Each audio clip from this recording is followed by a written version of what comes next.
എല്ലാവർക്കും നമസ്കാരം. ഞാൻ doctor Rajisha Gopinath, consultant psychologist ആയിട്ട് വർക്ക് ചെയ്യുന്നു. ഇന്ന് ഞാൻ നിങ്ങളോട് സംസാരിക്കാൻ ഉദ്ദേശിക്കുന്ന ടോപ്പിക് നമ്മൾ നിരന്തരമായി ചർച്ചകളിലും ന്യൂസിലും വാർത്തകളിലും കാണുന്ന ബുള്ളിയിങ് എന്നൊരു ടോപ്പിക്കിനെ കുറിച്ചാണ്. എന്താണ് ബുള്ളിയിങ്? ബുള്ളിയിങ്ങിന്റെ ഡെഫിനിഷൻ ഒരു വ്യക്തി മറ്റൊരു വ്യക്തിയിൽ നിരന്തരമായി ചെലുത്തുന്ന ഭീഷണി, ഭയപ്പെടുത്തൽ, ഉപദ്രവങ്ങൾ, ശാരീരികവും മാനസികവുമായ പീഡനങ്ങൾ, ഇതിനെയാണ് നമ്മൾ ബുള്ളിയിങ് എന്ന് പറയുന്നത്. ഇതിനെ നമ്മൾ പുറമേ നിന്ന് കാണുന്നവർ മനസ്സിലാക്കുന്നത് ബുള്ളി ചെയ്യുന്ന ഒരു വ്യക്തി മനുഷ്യത്വമില്ലാത്ത ക്രൂര സ്വഭാവമുള്ള ഒരു വ്യക്തിയായിട്ടാണ് നമ്മൾ കാണുന്നത്.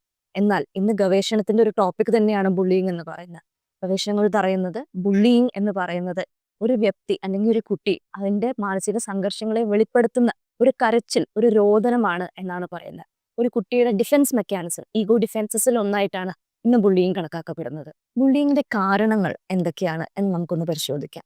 ബുള്ളിയിങ് എന്ന് പറയുന്നത് ഒരു വ്യക്തിയുടെ വ്യക്തിപരമായ കാരണങ്ങൾ എന്തൊക്കെയാണ് എന്ന് ആദ്യം നമുക്ക് നോക്കാം. പ്രധാനമായും വ്യക്തിപരമായ കാരണങ്ങൾ പറയുന്നത് ലോ സെൽഫ് വർത്ത് അല്ലെങ്കിൽ ലോ സെൽഫ് കോൺഫിഡൻസ്. ഒരു വ്യക്തിക്ക് സ്വയം തോന്നുന്ന അഭിമാനത്തിൽ വരുന്ന കുറവുകൾ, ക്ഷതങ്ങൾ, ഇൻസെക്യൂരിറ്റീസ്, ഇതാണ് ബുള്ളിയിങ്ങിന്റെ പ്രധാന ഒരു കാരണമായിട്ട് പറഞ്ഞു വരുന്നത്. അടുത്ത ഒരു കാരണമായി വ്യക്തിപരമായ കാരണമായി പറയുന്നത് ഇമോഷണൽ കൺട്രോളിന്റെ ഒരു അഭാവം. അതായത് പെട്ടെന്ന് ദേഷ്യം വരിക, പെട്ടെന്ന് പൊട്ടിത്തെറികൾ ഉണ്ടാവുക, ഇവിടെ ആങ്കർ മാനേജ്മെന്റിന്റെ ഒരു ബുദ്ധിമുട്ട്, ആ ഒരു സ്ട്രെസ് ലെവൽ കൺട്രോൾ ചെയ്യാൻ പറ്റാതെ വരുന്നതിന്റെ ഒരു അഭാവം ഒരു കാരണമായി വരുന്നുണ്ട് ബുള്ളിയിങ്ങിന്. മറ്റൊരു കാരണം, വളരെ സീരിയസ് ആയി പറയുന്ന ഒരു കാരണം, പ്രീവിയസ്ലി പിൽക്കാലത്ത് ബുള്ളി ചെയ്യപ്പെട്ട ഒരു വ്യക്തി, ഒരു വിക്ടിം എന്ന് പറയുന്ന വ്യക്തി പിന്നീട് ബുള്ളി ചെയ്യാനും അതിലും ക്രൂരമായ പ്രവർത്തികൾ ചെയ്യാനുമുള്ള ഒരു ടെൻഡൻസി കാണുന്നുണ്ട്. പ്രീവിയസ്ലി വിക്ടിം ആയിരുന്ന ഒരു വ്യക്തി പിന്നീട് ബുള്ളി ആവാനുള്ള സാധ്യത വ്യക്തിപരമായ കാരണങ്ങളിൽ വരുന്നതാണ്. അടുത്ത ഒരു റീസൺ എന്ന് പറയുന്നത് ഫാമിലിയൽ സപ്പോർട്ട്, അല്ലെങ്കിൽ ഫാമിലിയിൽ നിന്നും കുടുംബത്തിൽ നിന്നും കിട്ടുന്ന സപ്പോർട്ടിന്റെ അല്ലെങ്കിൽ പിന്തുണയുടെ അഭാവം. ഒരു കുട്ടിക്ക് തനിക്ക് വരുന്ന പ്രശ്നങ്ങൾ അല്ലെങ്കിൽ തനിക്ക് വരുന്ന ബുദ്ധിമുട്ടുകൾ വീട്ടിൽ വന്ന് മാതാപിതാക്കളോട് പറയാതെ വരുമ്പോൾ ആ കുട്ടി അനുഭവിക്കുന്ന മാനസിക സംഘർഷങ്ങൾ പിന്നീട് ഒരു ബുള്ളിയിങ് ടെൻഡൻസിയിലേക്ക് പോകുന്നതായി കാണുന്നുണ്ട്. ഗവേഷണങ്ങൾ അങ്ങനെ സാക്ഷ്യപ്പെടുത്തുന്നുണ്ട്. പിന്നെ വരുന്നത്, ഇതിന്റെ തന്നെ മറുപുറത്ത് വരുന്നത്, ഓവർ കൺട്രോളിംഗ് ആയിട്ടുള്ള പാരന്റിങ് വരുമ്പോൾ കുട്ടിക്ക് സ്വയം എക്സ്പ്രസ് ചെയ്യാൻ പറ്റാതെ അവന്റെ ഫ്രസ്ട്രേഷൻസും മറ്റും അവൻ തടഞ്ഞു വെച്ച് അത് പുറത്തു പോയി സ്കൂളിലോ സമൂഹത്തിലോ മറ്റും അവനെക്കാട്ടും വീക്കറായ കുട്ടികളോട് കാണിക്കുന്ന ബുള്ളിയിങ് ആയിട്ട് പുറത്തു വരാറുണ്ട്. ഒന്നുകിൽ ഓവർ കൺട്രോളിംഗ് ആയിട്ടുള്ള പാരന്റിങ്, അല്ലെങ്കിൽ തീരെയും ശ്രദ്ധിക്കാത്ത നിഗ്ലക്ട്ഫുൾ ആയിട്ടുള്ള പാരന്റിങ് ബുള്ളിയിങ്ങിന്റെ ഒരു റീസൺ ആയിട്ട് വരുന്നുണ്ട്. പിന്നെ കുടുംബത്തിൽ വരുന്ന വേറൊരു കാരണം, സ്ഥിരമായി കുട്ടികൾ വയലൻസ് കുടുംബത്തിൽ തന്നെ, കുടുംബനാഥൻ അല്ലെങ്കിൽ കുടുംബത്തിലെ മുതിർന്ന വ്യക്തികൾ അവരുടെ കാര്യസാധ്യത്തിന് വേണ്ടിയിട്ട് അവരിൽ നിന്നും വീക്കർ ആയിട്ടുള്ളവരെ ഭീഷണിപ്പെടുത്തുക, ഭയപ്പെടുത്തുക, സാധനങ്ങൾ വലിച്ചെറിയുക, ബുദ്ധിമുട്ടിക്കുക, ഉപദ്രവിക്കുക, ഇതെല്ലാം കുട്ടികൾ കാണുമ്പോൾ നിരന്തരമായി കാണും. അവർ ആ പെരുമാറ്റങ്ങൾ അവരിലേക്ക് കോപ്പി ചെയ്യാണ്, അവരിലേക്ക് ഇംബൈബ് ചെയ്യുകയാണ്. ഇത് ചെയ്ത് കുട്ടികളും അത് ചെയ്യാനും അത് റിപ്പീറ്റ് ചെയ്യാനുള്ള ടെൻഡൻസി അവരെക്കാട്ടും വീക്കർ ആയിട്ടുള്ള കുട്ടികളോടോ അവരെക്കാട്ടും വീക്കർ ആയിട്ടുള്ള ആൾക്കാരോടോ ചെയ്യാനുള്ള ഒരു ടെൻഡൻസി ബുള്ളിയിങ്ങിൽ വരുന്നുണ്ട്. പിന്നീട് സാമൂഹികമായ സോഷ്യൽ റീസൺസിൽ വരുന്ന ഒന്നാണ്, ചില കുട്ടികൾ സ്കൂളുകളിൽ ചേരുമ്പോൾ അവിടുത്തെ ചില ഗ്യാങ്ങുകളിൽ ചേരണമെങ്കിൽ, കൂട്ടുകെട്ടുകളിൽ ചേരണമെങ്കിൽ അവർക്ക് ചില പ്രത്യേക സ്വഭാവങ്ങൾ കാണിച്ചാൽ, ചിലപ്പോൾ ചില കള്ളത്തരങ്ങൾ അല്ലെങ്കിൽ ചില ക്രൂരമായ പെരുമാറ്റങ്ങൾ, അല്ലെങ്കിൽ ചെറിയ കുട്ടികളെ ഒന്ന് റാഗിങ് ചെയ്യുക, ഇങ്ങനെയുള്ള കാര്യങ്ങൾ ചെയ്താലായിരിക്കും ഈ കുട്ടികൾക്ക് ആ ഗ്യാങ്ങിൽ അഡ്മിഷൻ കിട്ടുക. അത് കിട്ടാനായി ചില കുട്ടികൾ അത് ചെയ്യും, അതിൽ സന്തോഷം കണ്ടെത്തി അത് പിന്നീട് റിപ്പറ്റേറ്റീവായി ചെയ്യാനുള്ള സാധ്യതകൾ ബുള്ളിയിങ്ങിന് വരുന്നുണ്ട്. പിന്നെ സോഷ്യൽ റീസൺസിന് വരുന്ന ഒരു റീസൺ ആണ് കുട്ടികളുടെ പിയർ പ്രഷർ എന്ന് പറയുന്നത്. കൂട്ടുകാരുടെ സമ്മർദ്ദം.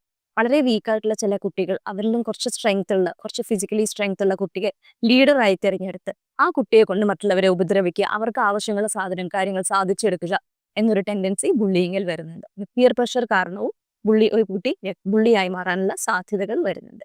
ഇനി മറ്റൊരു കാരണം വരുന്നത് മീഡിയയുടെ ഇൻഫ്ലുവൻസ് ആണ്. തീർച്ചയായിട്ടും നമ്മുടെ കുട്ടികൾ ഇന്ന് മീഡിയയിൽ ഒരുപാട് നേരം ചെലവഴിക്കുന്നവരാണ്.